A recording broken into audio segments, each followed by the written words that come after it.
We learned the 7 letters of the alphabet that relates to music, A, B, C, D, E, F, G. So now I'm gonna see how that translates on the cello, okay? So I'm gonna be using my first finger as the anchor. So I'm gonna play D here, E, F. And then I'm gonna basically get used to shifting. And when I shift, I gotta make sure that the thumb follows. It usually is aligned with the middle finger, okay? So this is what happens. It goes down as my arm goes down as well, okay? So D, E, F. So all you gotta do is get used to shifting down between these notes, okay? From the open string. And as you play them, pay attention to what each note sounds like. All right, so now when my first finger is on the D string, is on the note D, I have to think of the notes that are available to me. So from D, with the index finger as my anchor, I have E, which is a whole step away.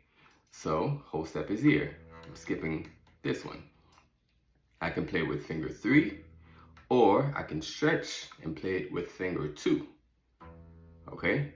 So if I'm playing E with finger 3, D, E, the next one is F. F is a half step away, so it has to be the very next finger. So E, F. So now if I play E with stretch 2, if I stretch my finger, so F is gonna be with finger 3. Okay, so you can play around with it. All right, now I go down to E with the index as my anchor. So E, F is finger 2 because it's half step away. So the next note is G. G is a whole step away from F. So if I play F with finger 2, G is going to be finger 4.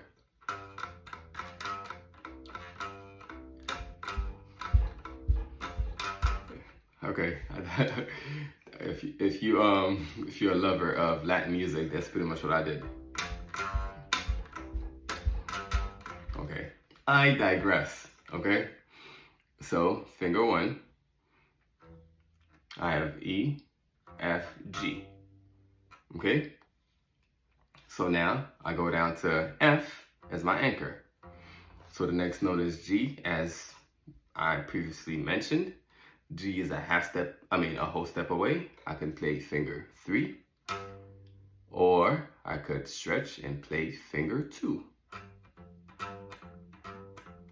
Okay, now the next note is A. A is a whole step from G. So if I play G with finger 2, A is gonna be finger 4 because it's a whole step and I'm skipping this one. So now you can play around with all these notes. Okay, you could shift.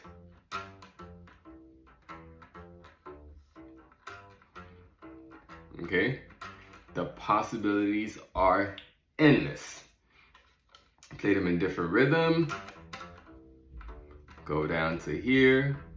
Go down to E as your anchor. Play around with it. Go down to F as your anchor. Play around with all the notes. Okay.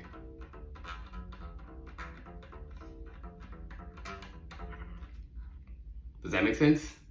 Hope it does. Okay. So now we're gonna play D with finger 2 here. And C to D is a whole step. So I'm skipping this one. And you're gonna go through the same process. D, E, F as the anchor. Okay? When you're here, figure out what notes are available to you. So D with finger 2, E is gonna be finger 4 because it's a whole step. E. and play around with it. Now you go down to E, repeat the process. E is finger 2, just like when D was the anchor with finger 1, it's pretty much the same thing, repeat. So D, F, and E, F, E, D, and play around with it. So now F is 2, E is 1. So it's basically a recycle process because now F is 2, so we already went over E as an anchor. So we go back to exactly where we came from. So the only thing we added that was different is playing D with finger 2. Okay? So now, guess what I'm gonna say? Combine everything. So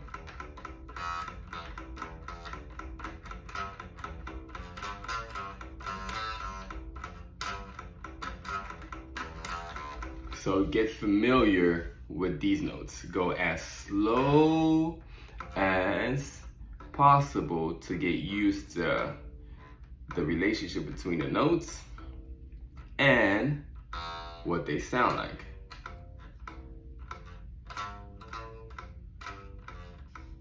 Okay, play with 3, play with stretch 2, combined. Okay? And then you're gonna repeat the process on all the other strings. So G, A. So now before you play, you gotta say to yourself, is this note a half step or a whole step? That'll tell you if it's gonna be a big shift or a small shift. So if I'm on the G string, A, from A to B, is that a whole step or a half step? So, whole step. So it's gonna be closer to C. And repeat the same process. With finger 1, go down, see what notes you have from C to D. So it's very important to know the distance between each note. So that will dictate how you play them, if they're close to each other or far from each other. And then you do that for each string. So that will make you more comfortable playing in different positions at different parts of the neck and also with different fingers. So it's pretty much what it is. Once you get comfortable playing a cello, playing a song will be much easier and you won't have to think so much. Hope this helps, and if you have any questions, feel free to let me know. Have fun practicing.